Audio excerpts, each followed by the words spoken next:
Welcome to Side by Side, a podcast where I, Robert Kuang, take you inside conversations with artists, creatives, healers, and warriors taking the charge in their transformational story.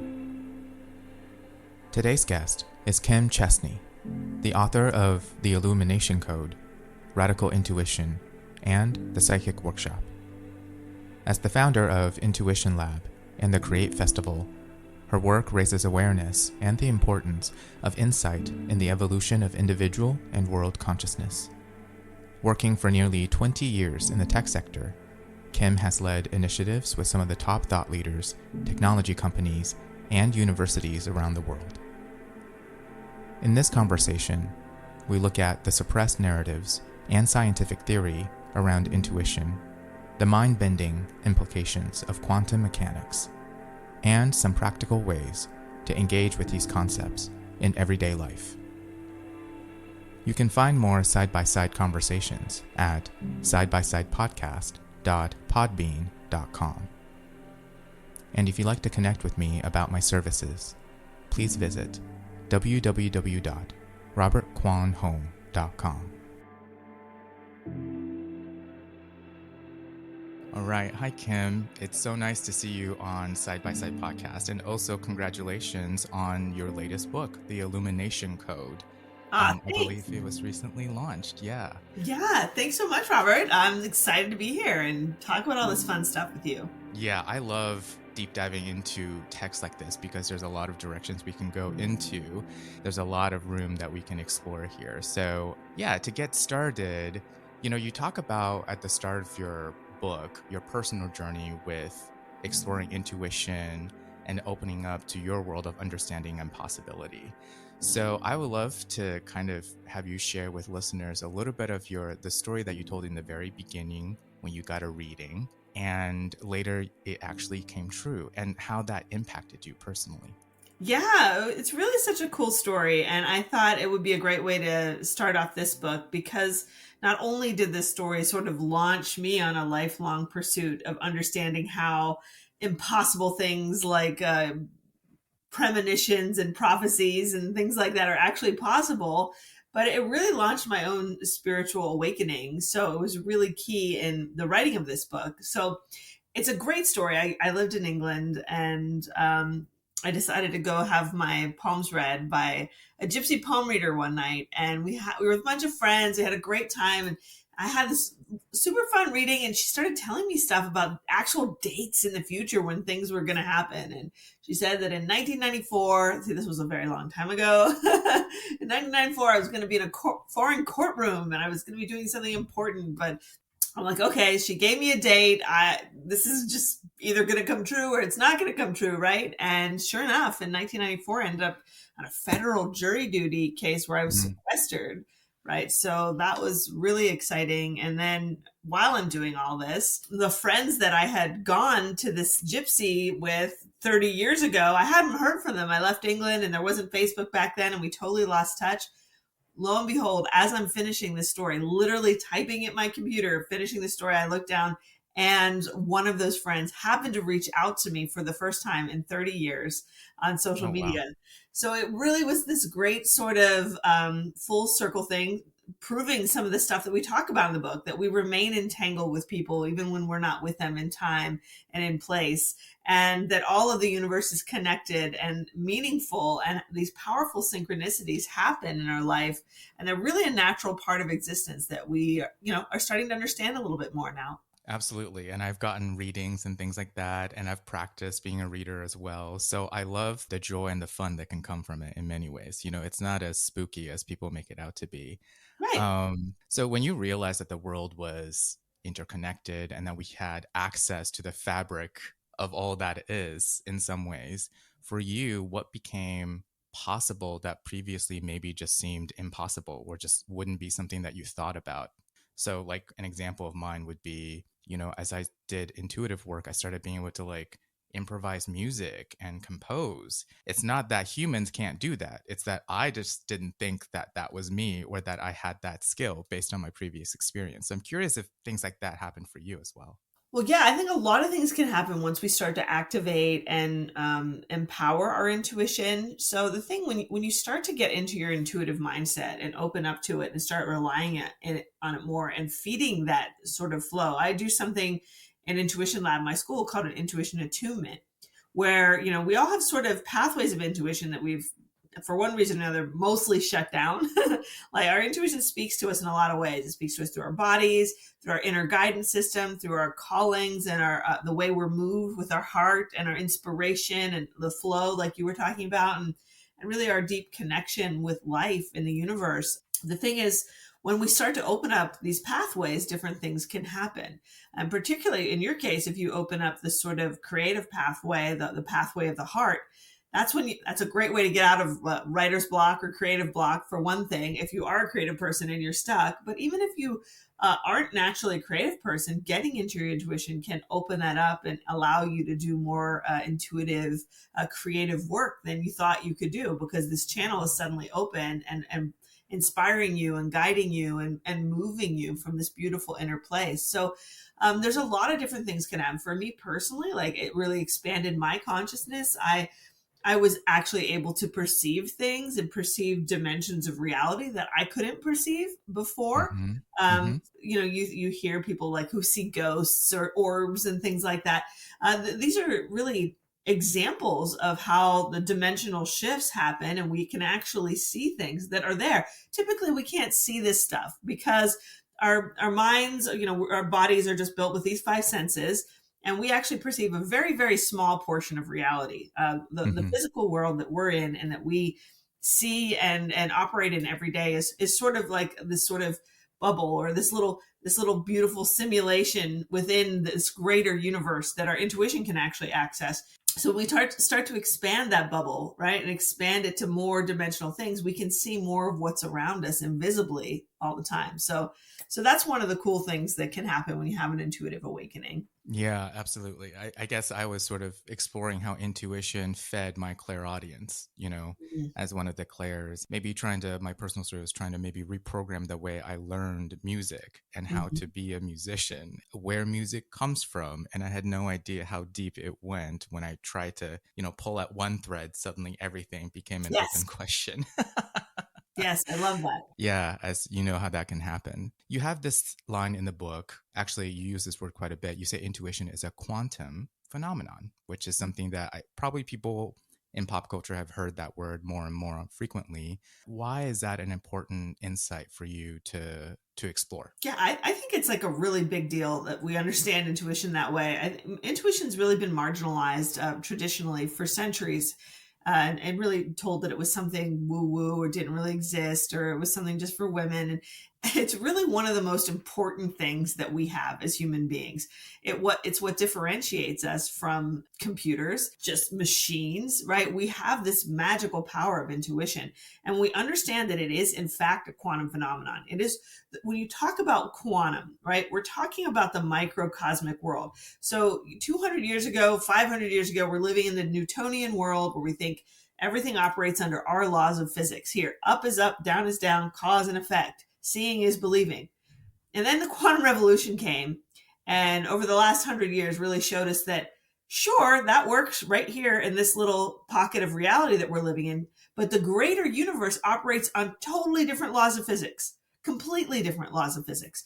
And all of the things that our little world says is impossible, in that world is totally possible. It's totally possible for particles to communicate when they're entangled on opposite ends of the universe. One will start to spin, and on the opposite side of the world, at least, is where we've tested it. Another one starts to spin even though they're nowhere near each other, right? So they're still entangled energetically. So they started to realize there is this kind of a connective field that unites all things, that Mm-hmm. allow these impossible things to become an actual normal part of reality. So what we're seeing is all of the things, think of all the things you've thought of as supernatural in the past, all the mysteries, right? Things that were like spooky or we didn't understand. All of these things now are being explained by quantum physics. And this is a really exciting thing. And we realize this stuff isn't woo woo. We just didn't understand it. We called it miracles because we didn't really understand what was going on. And we were afraid of it, and we marginalized it because we were afraid of the unknown, and afraid of, what power we actually might find there. So now that we realize that this is all a natural part of the universal laws of physics, and we realize that intuition is our connection to all of that. So it's like our rational thinking mind is sort of what gets us through this reality, but our intuitive mind is what accesses the greater, the limitless reality. Yeah, I love the exploring the concept because I'm always curious to hear which concept people thought was the biggest mind F once you like really get into it, you know? Yeah, yeah, And when suddenly time is no longer linear, when right. we're in a, multiverse of sorts and everything is happening all at once, as people say now, it can be quite a bit. So I'm curious for you, I guess maybe at the earlier stages of discovery, what was was there one where you were like, wait, hold on, are you serious? That was like maybe the hardest to wrap your mind around? Well, I think that the thing that most people have the hardest time wrapping their mind around is time. Yeah. um, because it's this notion when you look at the quantum field and you understand the quantum universe. It's like they say, if quantum physics hasn't profoundly shocked you, you haven't understood it yet, right? It is so revolutionary in the way we view reality. And we're understanding that the real world's not the real world. There's no such thing as matter. Matter doesn't exist. Matter is is a densification of energy, which we also know, right? Matter and energy E equal mc squared. Einstein, taught us that. But beyond that, when you break down energy and matter, there's no such thing as real particles of anything. It just comes down to information and space and light. And so it's mind blowing that we live in a world where we think we have matter and material things, but they're not those things. There really is no such thing as matter. And there's no such thing as time. So this is where things get, really like mind bending, because people think about, okay, so how is that? How does that happen? Right. So we learn from relativity that everything is just related. We're individual points of consciousness. So the before and after is just an experience of our relative place in time and space, right? In Yeah. reality, everything that's ever happened, will happen, or is happening now is happening in the eternal now of the present moment. All of it is simultaneously, right? It's like that movie, Everything All at Once, Everything Everywhere All at Once. That's Mm-hmm. really what the universe is like. It's all happening, right? So there really is no past and no future, except for the way that we're weaving our own point of consciousness through that. And this is physics. This isn't like me saying woo stuff. Like, this is what physics is telling us now too. But it really aligns with our intuition and the experiences that we have when you talk about things like past lives and alternate realities and all of that really fascinating stuff. But I think the big stopping point that we get to with this conversation, and the question I get time and time again, is how do we have free will and exercise our own personal manifestation process if everything's already happened? So Mm. wrapping our brains, and the answer makes it even crazier, because obviously what science tells us now is that we're living in a multiverse where every decision that we ever make splinters off on a new fractal of reality, right? Because the universe exists, all of this, everything that exists in potentiality.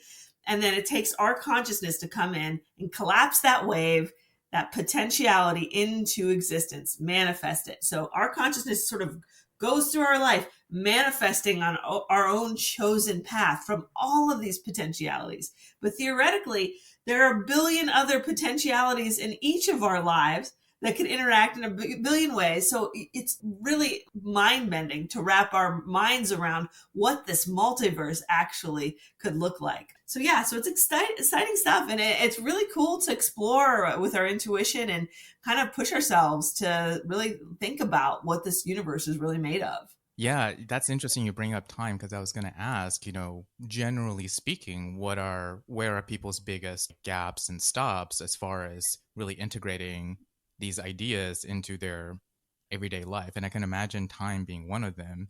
And it also makes me want to ask, how do we know what is coming up for us is from a higher level intuition versus how do we know we're just receiving something that is similar to our ego and judgments? Yeah, really great question. And I also talk a lot about this in my last book, Radical Intuition. which really goes deep into how to identify intuition. What is intuition versus non-intuition? How do we recognize that one true voice in our head? Because we have a lot of voices in our head. That's the reality, right? There's so many. We have our inner critic. We have all the voices of the people that have conditioned us, right? So Yeah. there's a lot of voices in our head, and we really need to learn how to align with that one true voice of our intuition, that true north. So one of the real characteristics of intuition is that it comes from a place of peace and power. So I say peace in terms of it's not emotional. It doesn't get us like all like off our center and freaked out and riled up, right? It comes with a peacefulness, but it's not a weak peacefulness. It's a powerful peacefulness. It's a peacefulness that is empowered and calls us forward and helps us to grow and expand and really live our truth in this world with confidence and self-awareness and self-love and all of those things. So getting into a high vibrational headspace is really important when you're working with your intuition. You never want to do intuition work when you're feeling sick or when you're feeling like you've had a bad day or you're feeling grumpy. During those days, right, you want to like feed your soul, like rejuvenate, uplift. You don't want to you don't want to start working with your intuition when you're feeling in those low places, because then you can sort of attract the lower energy, the lower vibration ego stuff. When you really want to be in that high vibration place of your 360 view, a periscope view of your intuition that wants to guide you to the best, brightest place that's beyond your ego, right? It's not like a want or a need. It's your true path. And that's what your intuition will align you with. But you got to get in that good headspace to align with the good vibrations.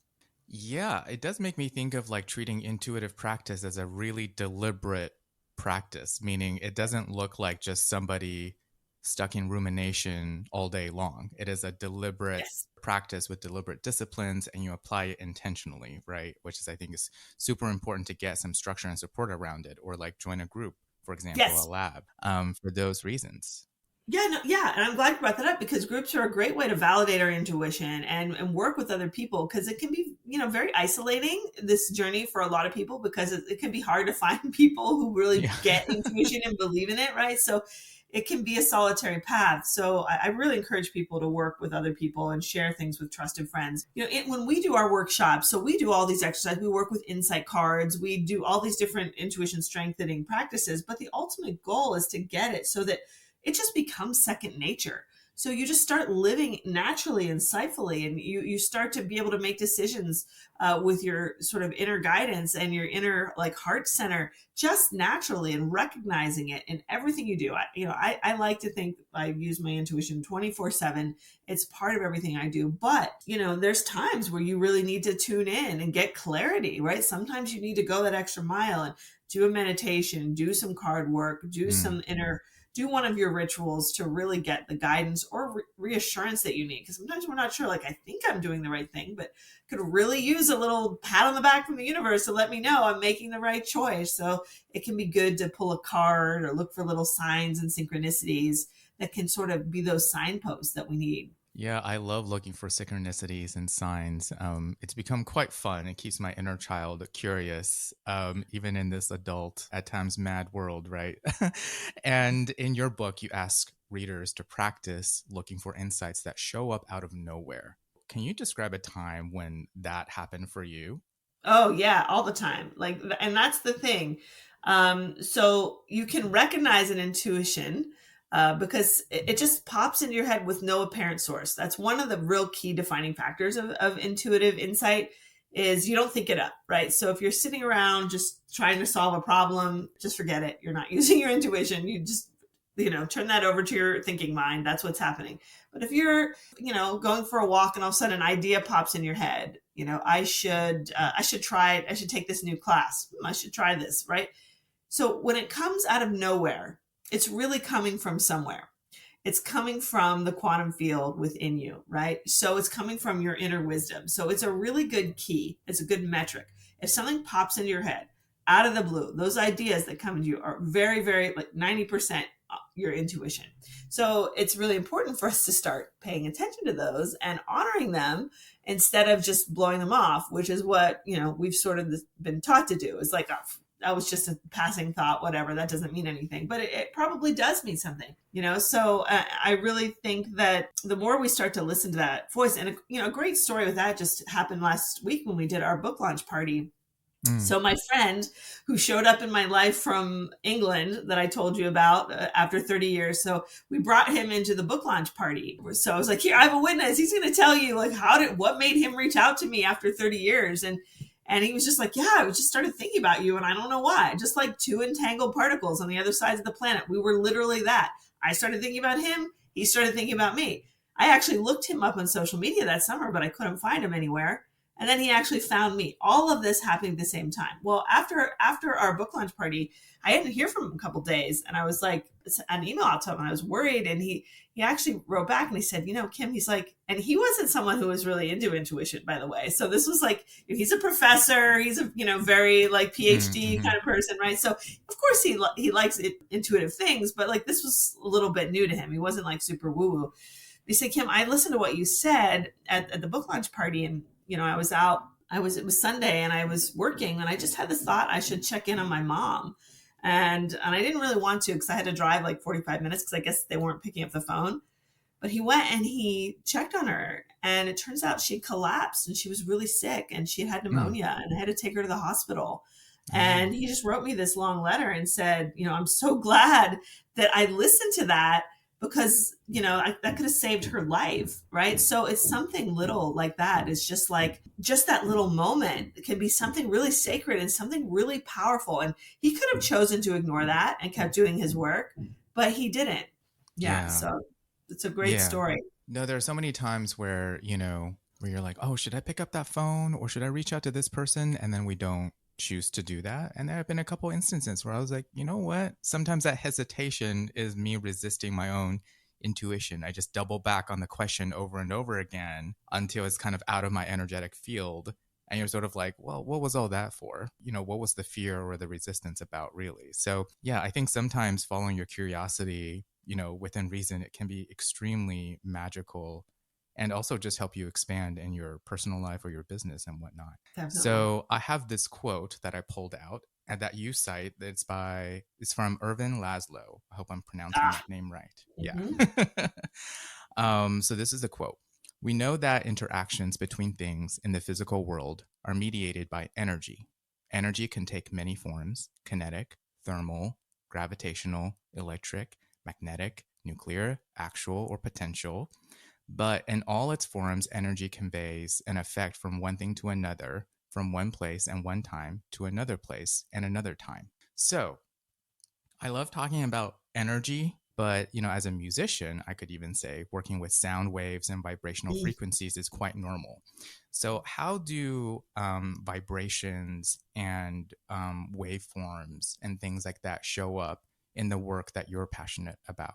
Yeah, and it's really, really important. And it's something that they're still really doing a lot of exploration around this too, to find out, what are these sort of wavelengths that intuition is most accessible on. And, I think it comes down to this idea that energy is really just information in motion, right? So information, you can look at it as the ground state. It's just sort of, that's what's there. And then once all the little sort of information particles or whatever start building into codes that turn into energy and that guide us and move us, and that's how the universe expands. So all of this happens on wavelengths and frequencies, and it's so cool because you really need to be on the same wavelength of an intuition to receive it. Right. So circling back to a little bit what we said earlier, when you get into that high vibration place of joy and light and happiness, one of the things I realized early on is I would have the most profound spiritual experiences on days when I was happy and I had a joyful day in my heart. Even if I was just hanging out with friends, I was just feeling good because I'm on that wavelength, right? So we want to be on the wavelength of the intuition we want to get. So tuning ourselves to the frequency of love, the sort of alpha wave, I guess, is what, we're kind of looking at it, the high vibration wave, high frequency wave of this sort of super conscious realm where intuition is naturally stored, is really ideal for informing our inner guidance. Mm. But there's also the, we get to the lower brain waves of like delta and theta, and they're these big long waves, these big open waves, and they're the ones that come through sleep and relaxation. So Uh, we can get, why I always call dreams and sleep, we get backdoor intuition, right? You fall asleep and you get intuitive messages, visitations, insights will pop up when you wake up in the middle of the night. You might have a revelation or something in your mind. So it can, it can come through all of these places, but the real key is that we get out of that sort of middle zone, the sort of beta mind where the monkey mind is, where our mind's just going a mile a minute, right? So whatever, frequency we're on, we want to get our minds out of the way. We can't be on the frequency of our active thinking mind because that repels our intuition. Our intuition can't get through because like ego is like a bully, right? We're like, we are going to operate all your thoughts and we're going to dominate everything, right? It doesn't want to let little soft intuition come in and guide us because it's like a bully. So we have to get past our mind and move past our overthinking, that sort of toxic mind that it really, we can't stop looking at our phones. We can't stop obsessing over things. We just slow yeah. down, open up, relax, so our intuition can come in and inform us with those beautiful like low frequency or high frequency waves. Yeah, I've often heard manifesting is a process where you're already vibrating at a certain frequency at any given moment, but it's just like elevating your frequency is a way of manifesting it from a higher level, right? So it's often about working with your state of being. That's how sound is created, is through vibration and impacting all the molecules around it. So I love that the same theory can apply to humans in our bodies at the same time. So it's funny learning about this from books, mostly for myself and some labs and groups and things like that, because I found the process of writing to be so Mm, valuable and powerful in all of mm, this as a mm, tool. And it's something that is relatively accessible to all, which I love, similar to meditation and breathing, right? mhm. So you obviously chose writing as one way to show your work and share your voice. Why I is the agree. right? Yes. Yeah, obviously. So obviously you're a supporter, but why is the tool and the practice of writing so good for intuitive development? Yeah, right. I'm actually jealous of you because I've always wanted to be a musician because I think that music is magical for raising your vibration, and it's such an important tool for, it can take us on these journeys. So I defer to you musicians on that, and I'm grateful. I'm a big appreciator of music even though I don't Oh, create it. But writing is valuable and anyone can do that. And journaling is such an important part. Even if you don't want to like, talk about all your problems and do anything, you can just journal. You can write poetry. You can just kind of channel those intuitive thoughts and let them flow through your pen. So it's really one of the easiest ways to open up a sort of a portal from your intuition and bring that wisdom into the world through writing, yeah. And inspiration. physically writing just really slows me down as someone who Hmm. can be quite mental, right? So, in learning about and studying all of the intuitive work and the quantum work, what would you say is the biggest untruth that is perpetuated by society or culture at large? Yeah. One of That many, I'm sure. intuition.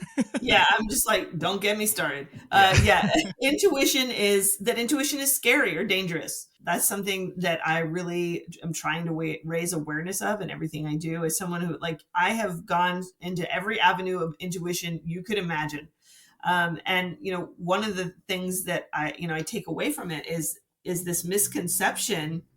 I really want to raise awareness of this misconception that we should be afraid of our intuition, or that something bad can happen to us if we follow our intuition. The real key is, staying in this good vibration place. And when you are really in the hands of your intuition, in leading with light and love in your life, are never in a safer place.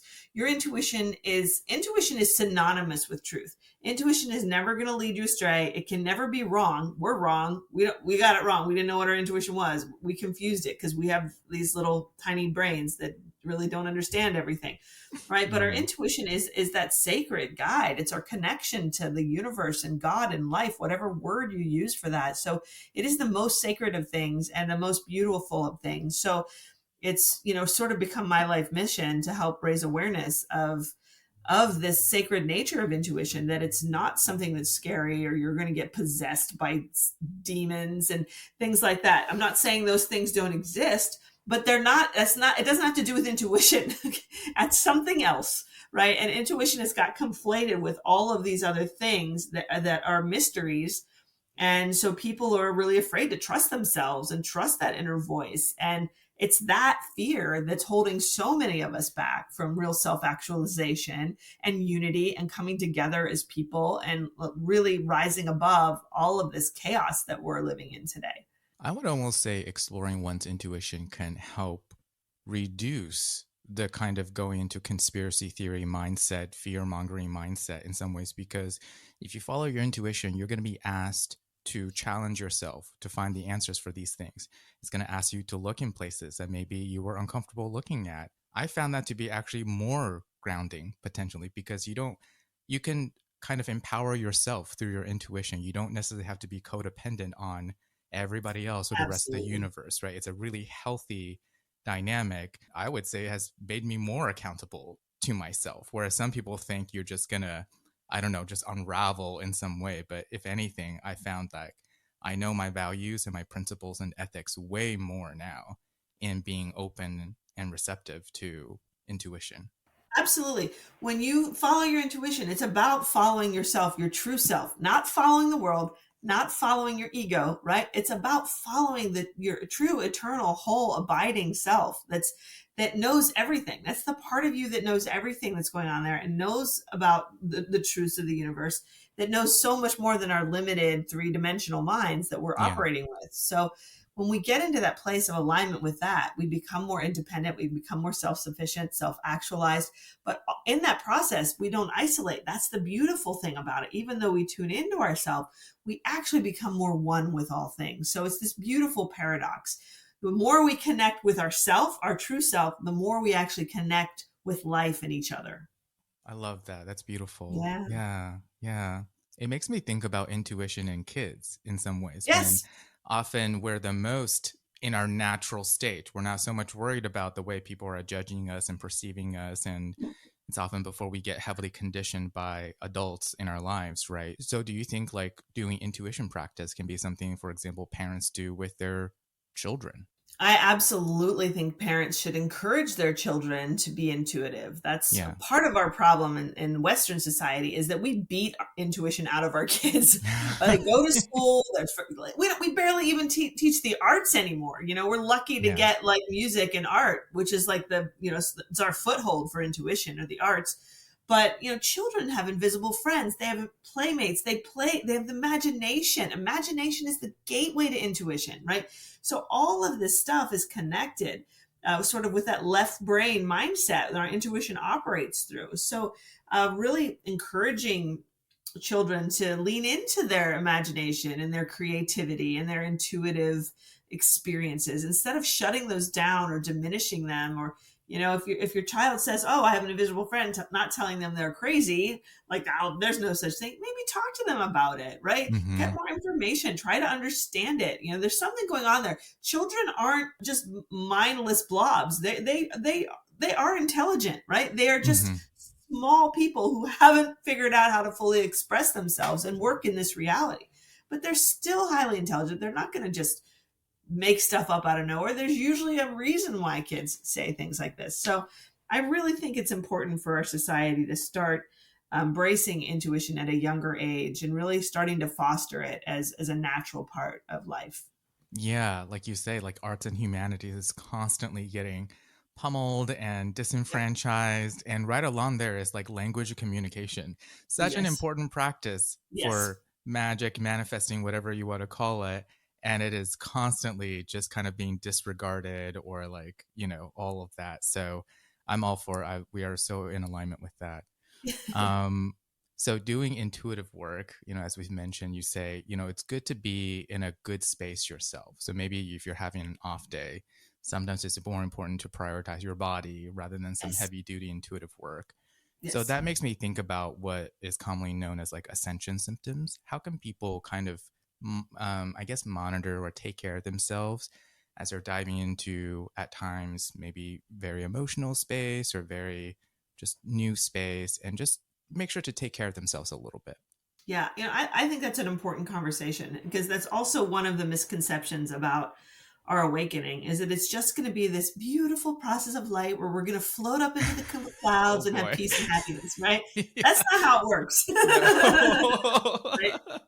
And anyone who's gone through it knows it's not how it works. There's usually there's usually some tears and gnashing of teeth and all of this, right? Because we have to release, right? We got to release and work through that. So Yeah. I think that really just recognizing that in the old days we called them growing pains, right? It's a kind of, the ascension symptoms are a growing pain. You have to move through this. You have to move through the darkness.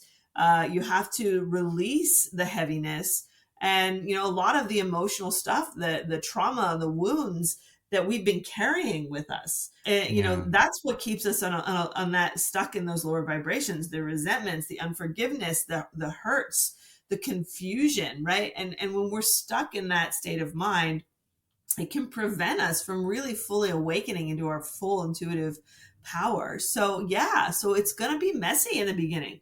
And then there's always going to be times when you're sort of breaking through to the next level, right? This isn't just like a one-step thing, like, oh, I woke up, here I am, life's great. No, Oh, if only. it keeps going, Right. right? Yeah. It Yeah. keeps going. Ideally, it should keep going, right? Because we keep on going a rung higher on the ladder. So, we can look at those times of pain and suffering as sort of stepping stones to that ascended state of mind.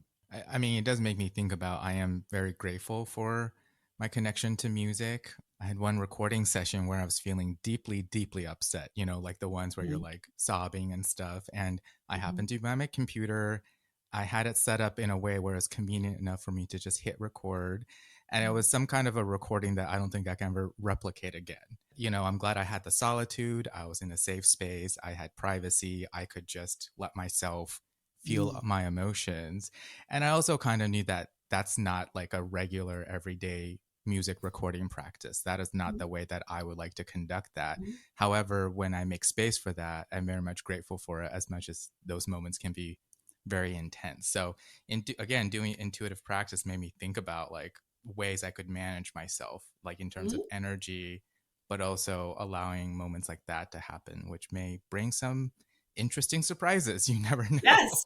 Yes, magic can happen during these kind of cathartic moments, right? It's a Yeah. Yeah. catharsis. You're flowing, you're letting it out, but it's also beautiful, right? There's something about the human journey. And even though we go through pain and loss and all of those things, there is a beauty in the human heart and the way that we grow. So, and that's why I think when you're in the arts and you hear artists, I'm an artist too, so I'll include Yeah. myself. You'll hear people say, oh, I create the best when I'm in pain. I can just go and write this poem, or I can Mm-hmm. draw this thing or create this song, because I'm what are you doing? You're transmuting that pain into power.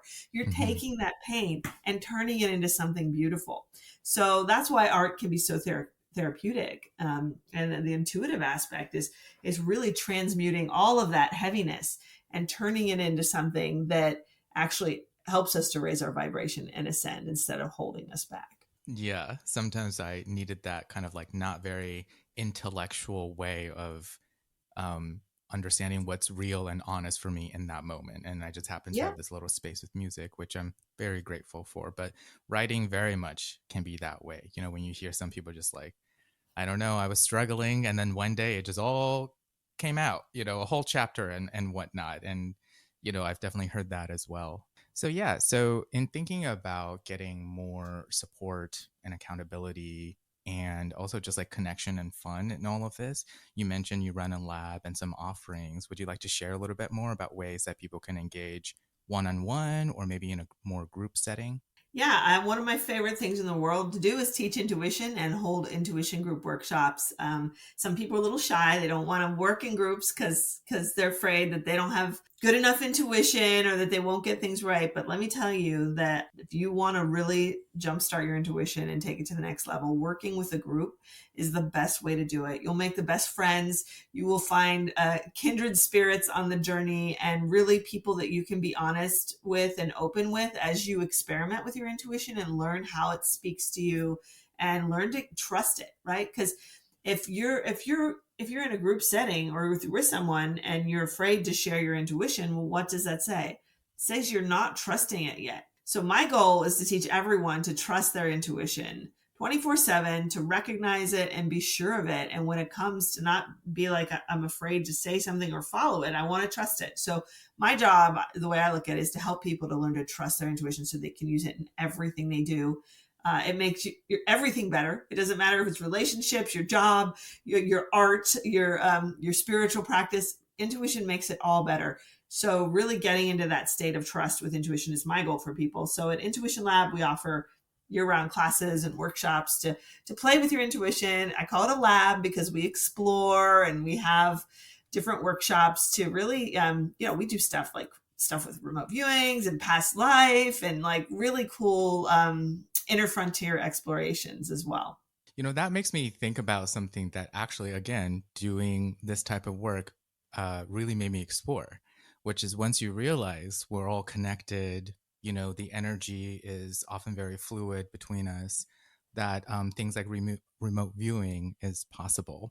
And very quickly, the first thought I said was like, oh, it's important to understand this stuff because it may be fun for me to remote view. That also means others can remote view me. So you made me think about, basically kind of like ethics and kind of what is it all for and taking care of ourselves. So it kind of made me think about things like boundaries in a way that I had never considered before. But it wound up being very empowering rather than like living in fear, because you could just sort of like do certain practices to support your energy in that way. So yeah, I wanted to bring that up as well because it made me think about energy and ethics a lot in a good way.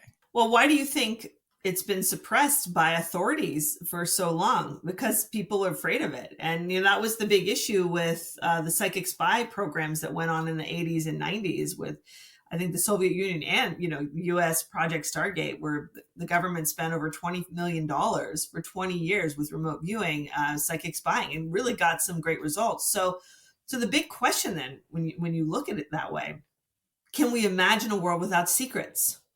Right? That's really the big question about how far we go with intuition. Can we imagine a world without secrets? And there's a reason why, in my mind, why this intuitive stuff has got shut down, marginalized, because it can be threatening. Governments need secrets, right? People need secrets. And if we need secrets, we don't want people intuitively snooping into our secrets. When we think about our personal lives, when we apply that to our personal lives, and because all change starts at home, we have to be the change. We just say, what secrets do we have? What do I care if someone's remote viewing? I really don't care if anyone's remote viewing me. Like, what are they're going to see me sitting, working at my desk or hanging out with my kids, or I have nothing to hide. Right. And, and that's really becomes the underpinning is, are we able to start building lives that we have nothing to hide? Can we be 100% authentic in everything we do? Right. So these are big questions. And I think as a society, we're not there yet. It's going to take time till we get to that place, if we get to that place. But I think it's a really real goal that, we should strive for, is realizing that we don't have to be separate egos working against each other, trying to get the next leg up. When we live by our intuition, we can live in unison together, working together. And so it's a real mindset shift.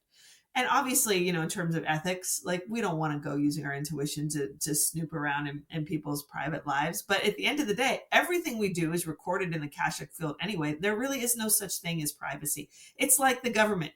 They're spying on our phones. They're listening to us.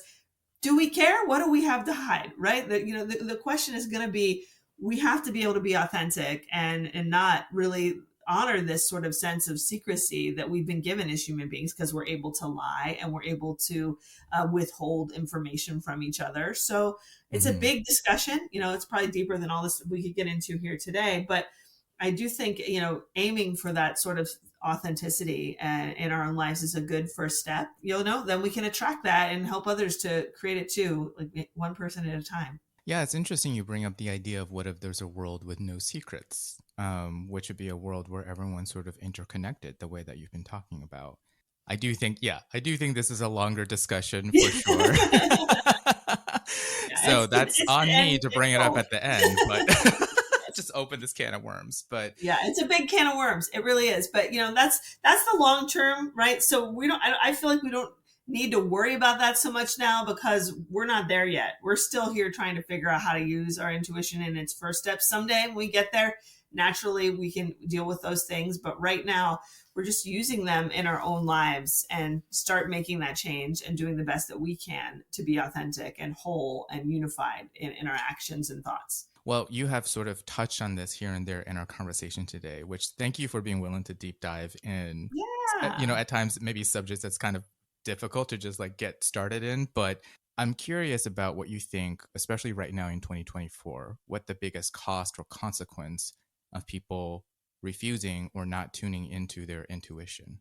Oh, yeah. I mean, the first thing that comes to mind really is just sort of the confusion that we have, and the division that we have between each other. I think that, right now it feels like we're living in a world on fire where everybody's fighting with everybody else. And I think part of that is our lack of ability to have empathy with each other and to really connect with each other and see our similarities more than we see our differences. So our intuition really calls us to unity, to recognize that we're all coming from the same place and we're actually all going to the same place. And all this static and fighting and trying to get ahead and be first and best and all of this stuff that's part of the human race, right? Like, look at what we're called. It's the human race. It even seems like a race. We've got put our egos forward, and enough is never enough. So I think if, by tuning into our intuition, it will allow us to counter that a little bit and to